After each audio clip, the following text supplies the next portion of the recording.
Les saucisses donnent l'impression d'être un produit simple, de la viande, des épices, un boyau, et c'est fini. Mais en réalité, il y a tout un process industriel qu'on ne voit pas, et c'est bien plus complexe que ça. Aujourd'hui, on va voir comment on fabrique des saucisses en usine étape par étape, de la viande crue jusqu'au paquet scellé. On commence. Numéro 1. Sélection des viandes et des matières premières, l'équilibre entre maigre et gras. Tout part de la viande. Pour des saucisses type Frankfurt ou viennoise, on cherche un mélange de viande maigre et de gras avec des proportions maîtrisées. Le gras n'est pas un remplissage. Il fait la texture et le goût. S'il n'y en a pas assez, la saucisse est sèche. S'il y en a trop, ou si l'émulsion est ratée, il se sépare et tu as cette sensation huileuse. En plus du porc, on utilise aussi des mélanges avec du poulet, de la dinde ou du bœuf selon le produit. À l'usine, la viande arrive réfrigérée, elle est analysée et triée. On contrôle la température, l'odeur, l'aspect et dans beaucoup d'unités, on vérifie aussi des paramètres comme le taux de gras et le pH parce que ça influence la façon dont la pâte va se lier ensuite. Règle d'or, la viande doit entrer froide. Parce que l'étape suivante demande hachage et émulsion, et si la masse chauffe, le gras fond et la saucisse perd sa structure. Numéro 2. Hachage et pré-mélange. Préparez la base sans la réchauffer. La viande est hachée dans des broyeurs industriels. La taille du hachage dépend du type de saucisse. Certaines recherchent une texture très fine, presque une pâte. D'autres gardent une mouture plus visible. Pour les saucisses émulsionnées, l'objectif est d'aller vers un mélange homogène. À ce stade, on fait aussi un pré-mélange. On ajoute le sel et une partie des ingrédients fonctionnels. Le sel a ici un rôle clé. Il aide à extraire des protéines myofibrillaires, celles qui servent ensuite de colle naturel et permettent à la pâte de retenir l'eau et le gras. Sans cette extraction, la saucisse se casse et relâche des jus à la cuisson. Pour garder la masse froide, beaucoup d'usines travaillent avec de la viande partiellement congelée ou ajoutent de la glace.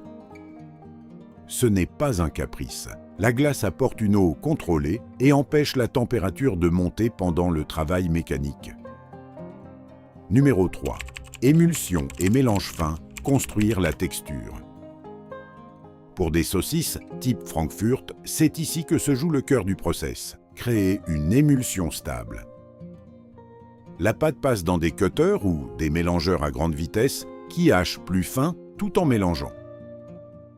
On ajoute de la glace ou de l'eau très froide, les épices, les assaisonnements et selon les recettes, des ingrédients comme des phosphates ou des protéines laitières ou végétales qui aident à retenir l'eau et stabiliser l'émulsion. Sur certains produits, on ajoute aussi de l'amidon. Tout dépend du standard et du profil recherché par la marque. L'idée, c'est que le gras soit dispersé en particules très petites à l'intérieur d'un réseau de protéines et d'eau.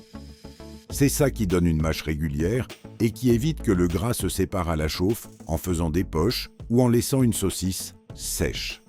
Et ici, la température est surveillée comme un instrument. Si la pâte chauffe trop, le gras commence à fondre avant l'heure et l'émulsion se casse. Et une émulsion cassée, ça se voit. Texture granuleuse, suintement de gras, résultat plus pauvre. Numéro 4. Salaison et assaisonnement, goût, couleur et stabilité. Sur beaucoup de saucisses cuites, surtout celles au profil rose typique, on utilise des sels de salaison en quantité très contrôlée, comme le nitrite, qui stabilise la couleur, apporte des notes caractéristiques et améliore la sécurité face à certains micro-organismes. C'est réglementé et dosé avec précision. D'autres saucisses n'en contiennent pas et auront une couleur et un profil différents. C'est aussi à ce moment qu'on règle le goût. Poivre, muscade, ail, paprika, mélange d'épices et parfois des arômes de fumée si on ne va pas fumer de manière traditionnelle. La recette peut sembler simple, mais à l'échelle industrielle, on dose au gramme par kilo et on contrôle lot par lot. Numéro 5. Embossage dans le boyau, sans air et avec un calibre constant. Une fois la pâte prête, on l'embosse dans des boyaux. Ils peuvent être naturels ou, plus souvent pour des Frankfurt, en collagène ou en cellulose.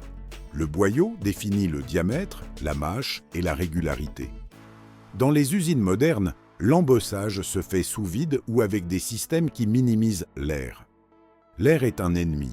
Il crée des poches, accélère l'oxydation et peut perturber la cuisson. La machine remplit avec une pression constante pour garder un calibre uniforme. Ensuite, on forme les unités par torsion ou par découpe automatique. Pour des hot dogs, la longueur et le poids sont contrôlés pour que chaque pièce soit presque identique, parce que l'emballage et la cuisson dépendent de cette uniformité. Numéro 6. Suspension et séchage de surface, préparer la cuisson ou le fumage. Avant la cuisson, beaucoup de saucisses passent par une courte phase de séchage en surface. On les suspend sur des chariots et on leur donne un temps avec un flux d'air contrôlé pour que la surface ne soit plus humide. C'est important si on doit les fumer parce que la fumée se fixe mieux sur une surface légèrement sèche.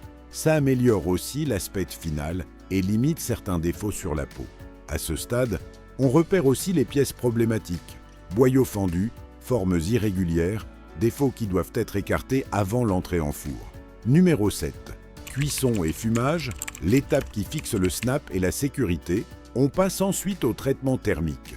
Selon le type, les saucisses sont cuites dans des fours vapeur, des chambres de cuisson ou des fumoirs industriels. Si elles sont fumées, on ajoute de la fumée naturelle ou produite de façon contrôlée. La fumée n'est pas seulement un goût, elle apporte aussi une couleur de surface et aide à la conservation. La cuisson est pilotée par la température à cœur. L'objectif est d'arriver au point où les protéines coagulent et fixent la structure sans que le gras se sépare. Si la cuisson est trop agressive, le boyau peut éclater ou le gras peut ressortir. Si elle est insuffisante, il y a des problèmes de sécurité et de texture. On contrôle aussi l'humidité de l'air. Une humidité élevée aide à transférer la chaleur de façon régulière. Et souvent, le process se fait par phase. Séchage, fumée, cuisson, avec des temps précis. C'est une recette, mais c'est surtout de l'ingénierie. Numéro 8. Refroidissement rapide. Arrêter la cuisson sans perdre les jus. À la sortie du four, si on laisse refroidir lentement, la cuisson continue par chaleur résiduelle et la saucisse perd des jus. Donc on refroidit vite avec des douches d'eau froide ou des tunnels d'air froid. Ça fige la texture, réduit le risque microbiologique et améliore la durée de conservation. Le refroidissement aide aussi à stabiliser le gras dans la matrice. Une saucisse bien refroidie garde sa mâche. Une saucisse mal refroidie peut être plus molle et suinter davantage à l'ouverture du paquet. Numéro 9. Pelage, découpe et format de finot. Sur certaines saucisses, on utilise un boyau en cellulose qui est retiré après cuisson. On le pèle avec des machines qui séparent le boyau et laissent la saucisse prête à être emballée. D'autres boyaux, comme le collagène comestible, restent. Ensuite, on ajuste la longueur et on vérifie le poids. Si le produit est vendu en lots uniformes, on corrige les petites différences. Selon le produit, il peut aussi y avoir un léger traitement de surface pour éviter qu'elles ne collent entre elles. Numéro 10. Contrôle qualité et emballage, les garder sûrs et stables.